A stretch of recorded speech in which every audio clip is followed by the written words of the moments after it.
Hi, this is Bob Burnett, and this is episode 17 of Old Man Yells. Today's theme is defending Bitcoin. And I'm sitting here on September 25th of 2024, late in the evening. Outside, we've got a tropical storm brewing here in South Florida. And I just reached a point where I felt, hey, I haven't done an Old Man Yells episode in a little bit. I'm feeling a little perturbed and motivated though. And so I thought it was a good time to come out here and kind of let my thoughts roll and let's see where we go. I'm inspired in large part because yesterday Bill Maher on his show went on a rant about Bitcoin, claimed that Bitcoin was using 8% of the world's electricity. He mocked crypto. That part I'm not so disappointed in, although he clearly was lumping Bitcoin in with that. He seemed to come from a perspective of almost disbelief that this thing existed, and then argued that all the use of the energy for this was essentially ludicrous and that we could be powering millions of electronic vehicles with this energy instead. And of course, we're sapping all of the hard fought for and built green energy. So when I saw it, I had the what the fuck moment, frankly. Um, Here we go again. Why do we have to keep doing this? Why are we still here? Fighting this disinformation, some of it rooted years ago. It was wrong when it was written, and it's even wronger today. Like, why the hell are we fighting this shit? But then I paused, like I think all of us do. When we get angry, usually it's not well founded, and it's usually not productive. And so I said, "Hey, we've been here before. I've had this internal discussion with myself. I've had it with friends, and hey, this is what we should expect. We are attacking with Bitcoin the world's power infrastructure and the world's wealth infrastructure simultaneously. We can't expect that infrastructure, that establishment is just going to bow down and let us roll. They're going to fight hard. Even if they know they're going to lose in the end, I'm not sure that they do, but even if they know they're going to lose in the end, they certainly want to maintain it as long as possible. So what I did was I saw this video through Twitter. So I wrote a comment to Bill Maher in that section, and I offered to come on publicly or privately, by the way. This isn't about me getting any fanfare. I really could care less whether it was public or private. And said, "Hey, your facts are grossly wrong. I will be happy to come on and educate you, or even if it's just members of your staff, on the reality of the situation." Now, thus far, I haven't heard from him. I frankly don't expect to. But if he does, that offer is a standing offer. I will fly anywhere in the world to do it in person, or happy to do it over a Zoom call. I think we're at a point where any chance we get to help fight this stuff is one that, at least for me, I feel we have to take. And that's why I wrote the tweet, right? Interestingly, but I guess again, also not unexpectedly, I had several people comment, "Don't bother. He's not going to listen to you. It's pointless. Ignore these kinds of people." So, to each their own. Those people voicing that perspective certainly have a right to feel that way, but I don't. I think in these kind of situations, we face the bully, we face the hate. We don't turn away from it. We don't give them the power and the confidence of feeling like they won. They'll certainly perceive it that way.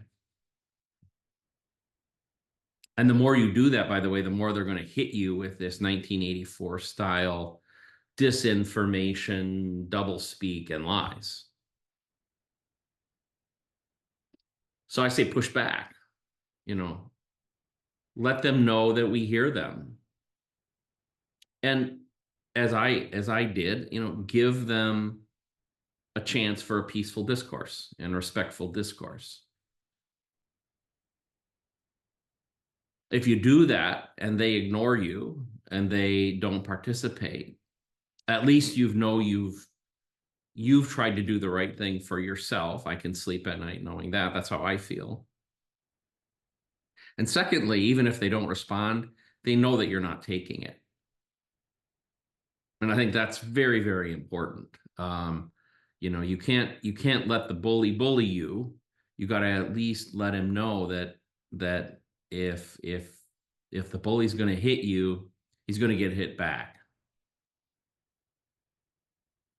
And then I think it's important to remember, why is this happening? And the reason it's happening is they're losing. Bitcoin is relevant. They didn't see this coming. Our detractors felt we would get squished. But we're like a cockroach infestation. You might squish one. You hear that crunch when you step on one. And maybe you feel that satisfaction that, oh, I got him. But behind that cockroach are thousands of others. You'll never get them all. And that's what we are. We are the endless game of whack-a-mole. they they can't kill the cockroaches. The whack-a-mole game won't end. That's where we are. But they're still very powerful. And even if they can't win, as I said, they're going to do everything they can to slow us down. And for me, as a guy, as I like to say, well into the back nine of life, I don't want to leave this earth wondering if Bitcoin is going to win. I'm very confident that we will, but I want to be there when we win, when we know that survival is guaranteed, that we've had that level of success. And so I'm 60 years old. I've said that before. I'm very transparent about that. You could do the math. Do I have 10 years? Do I have 20 years? Do I have 30 years? I don't know. But that's my window. And all of us have a window, right? And I think we should all want to see it win. Now, if you're here for number go up, well, God bless you. I think there's a different way to approach this, and maybe you're just on your part of the Bitcoin journey. But there's something much bigger and deeper at play here. I went on a Spaces this morning, just kind of impromptu, and the host asked me to come on and speak for a little bit. He had been aware of what was going on in this Bill Maher show. And one of the questions he posed was, he said, how do you fight this? What do you say? And I thought, that's a really good question, because whether we're trying to convince Bill Maher or a reporter on CSNBC or Joe, the neighbor 2 doors down, I think it's imprudent on all of us who are, part of this cockroach community, that we know what to say, that we're prepared. There are a lot of people who just don't know, that may be coming out of the, hey, maybe this thing isn't a Ponzi perspective on life.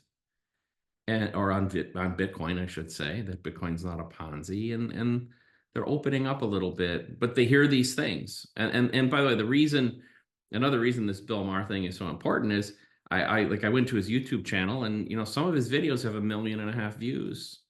His poor ones have tens of thousands of views. So even if we don't convince Bill Maher, maybe we can convince a few of those people, one at a time. They join us and become a cockroach and start their journey. But back to that question, how do you fight it? How do you answer it? Well, I think all of us have to have our own style. But when I have to defend Bitcoin, especially this specific instance of defending it and the energy FUD, the energy angle, the first thing I always do is not play into that hand.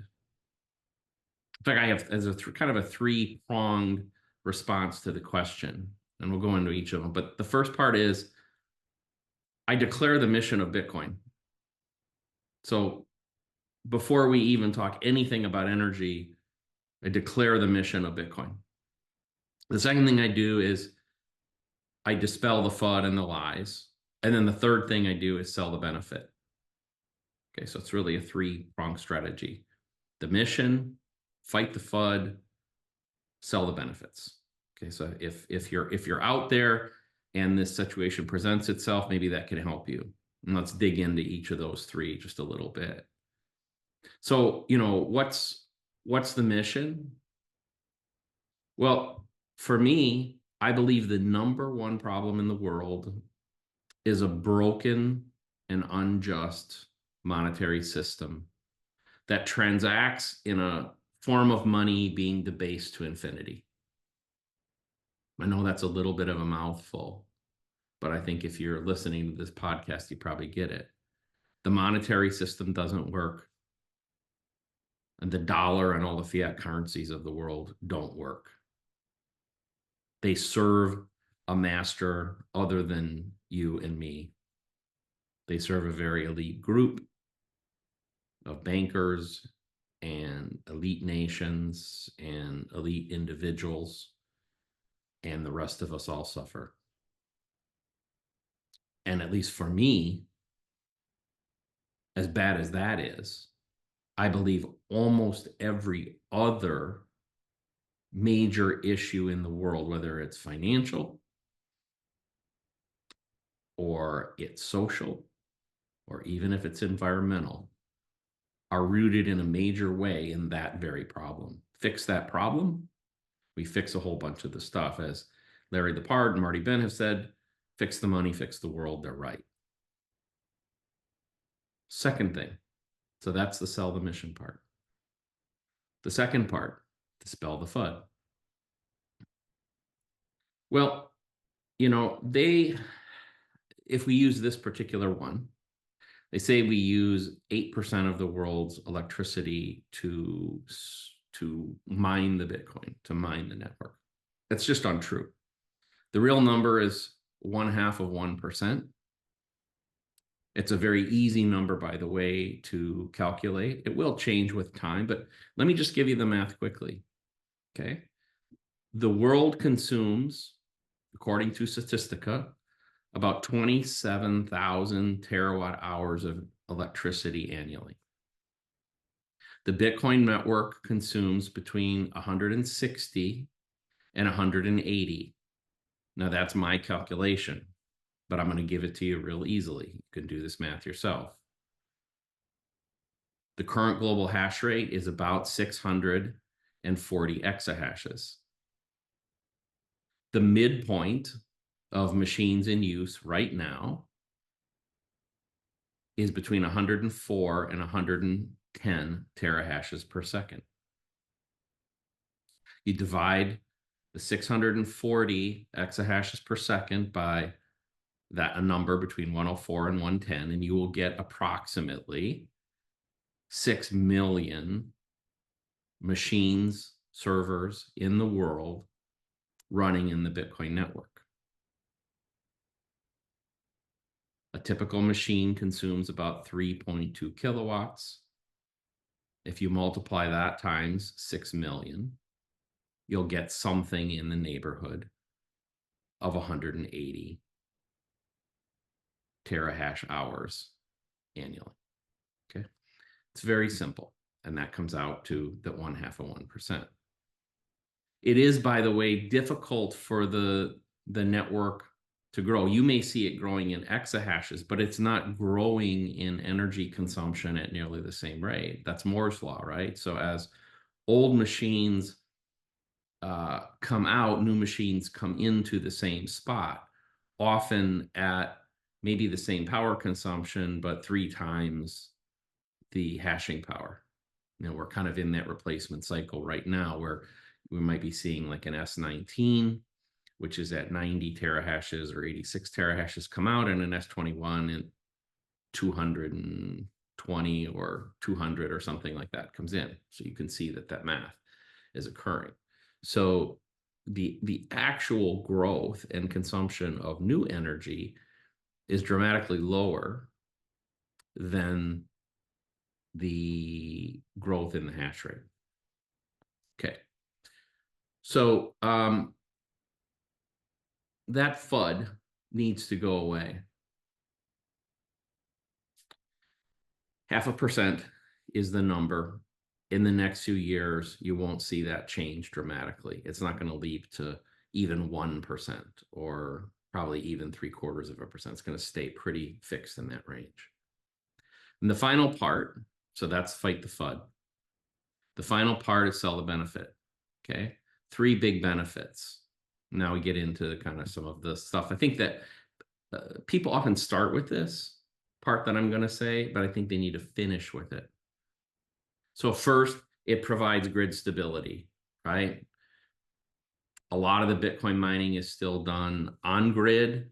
It provides base load for those grids, and Bitcoin's ability to curtail in situations where the grid is being strained are a phenomenal advantage.